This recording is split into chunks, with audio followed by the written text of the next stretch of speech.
Alors, j'espère que vous allez bien. C'est un plaisir pour moi de vous faire cette vidéo là. Je suis Elhadji Youssouf Ouattara, formateur et développeur web.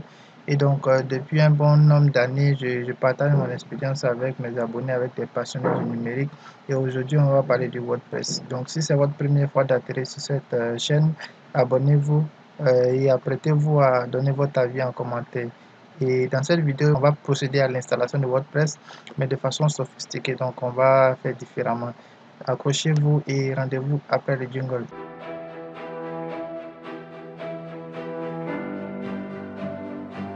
Donc là, on se retrouve tout de suite sur la même page au niveau de la page d'accueil. Donc ce qu'on va faire, on va mettre le lien de la description. Une fois que vous atterrissez sur cette page, vous cliquez sur Download.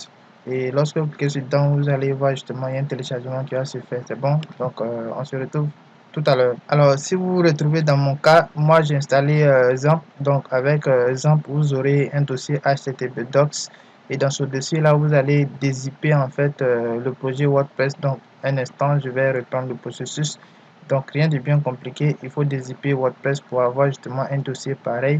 Et vous allez renommer ce dossier là. Lorsque vous allez renommer ce dossier là, ça va vous donner un fichier test de ce genre là, d'accord? Et donc très rapidement, on va se rendre au niveau de notre navigateur et on va tenter d'installer WordPress de façon sophistiquée. Donc ce qu'on fait, c'est de rentrer directement dans notre localhost qui va nous donner l'élaboration des projets qui vont se situer au niveau du localhost. On va cliquer sur le dossier qui est là et on va patienter, d'accord? Et là, on a atterri sur la page de configuration de WordPress. On nous demande de choisir la langue de notre WordPress. On va sélectionner la langue française. Rien de bien compliqué, on fait continuer. Et donc ici, vous lirez justement la description de l'écran. La première étape, c'est de mettre le nom de la base de données. La seconde, c'est de mettre l'identifiant pour se connecter à votre base de données. La troisième, c'est d'entrer le mot de passe. Quatrième, c'est l'autre, justement, et vous allez préficer votre table. Je vais vous expliquer pourquoi préficer votre table autrement. Et donc, on va cliquer sur ces parties. Donc, ici, on nous demande de mettre le nom de la table. Moi, je vais mettre le nom qui est justement au niveau de la description. Voilà, donc on va se rendre au niveau de notre MySQL, histoire de configurer cette étape-là. Donc, je fais localhost slash phpMyAdmin, voilà. Et donc, je vais retourner à l'accueil, tout simplement parce que j'ai pas l'habitude d'aller sur cette adresse-là, c'est pourquoi vous avez vu que je suis affiché. Donc, on va créer une nouvelle table au niveau de une nouvelle base de données plutôt. Et au niveau de cette partie-là, on va mettre le nom qu'on a référencé au niveau du logiciel, tout simplement. Et donc, on va revenir au niveau de notre installation. Moi, mon identifiant, c'est root. Par défaut, MySQL vient avec root. Si vous avez modifié, tant mieux, vous mettez justement l'identifiant ainsi que le mot de passe. Donc, par défaut, on n'a pas de mot de passe. Et il faut laisser l'adresse de connexion à localhost. Par contre, ici, il faut toujours changer le préfixe en fait de votre installation parce que par défaut, tout le monde sait qu'une installation WordPress par défaut est préfixée. Les tables sont préfixées plutôt avec le WP. Donc, ça peut être une faille de sécurité. Ce qu'il faut faire, c'est de toujours changer le préfixe en fait de votre installation. Donc ici, voilà, donner un préfixage qui est quand même différent de ce que le commun des mortels peut penser. Donc après cela, vous faites envoyer et il y aura un mapping qui va se faire entre votre configuration et la base de données. Et vous allez voir que la base de données va se configurer. On aura pas mal d'informations. Donc avant de commencer son initialisation, il va vous demander de donner justement le nom de votre site. D'accord, le nom, vous pouvez mettre quelque chose comme ça et plus tard vous allez le modifier. D'accord, donc moi je mets ça et comme identifiant, je vais mettre ça pour l'instant. Voilà, donc l'objectif de cette formation, c'est de vous montrer une autre manière de faire l'installation WordPress. C'est bon, donc je vais garder ce mot de passe par défaut qui est généré. Je vais mettre un mot de passe, une adresse email pour le site en question. Et je ne vais pas demander au moteur de recherche de ne pas indexer, donc je vais laisser comme ça et je fais installer.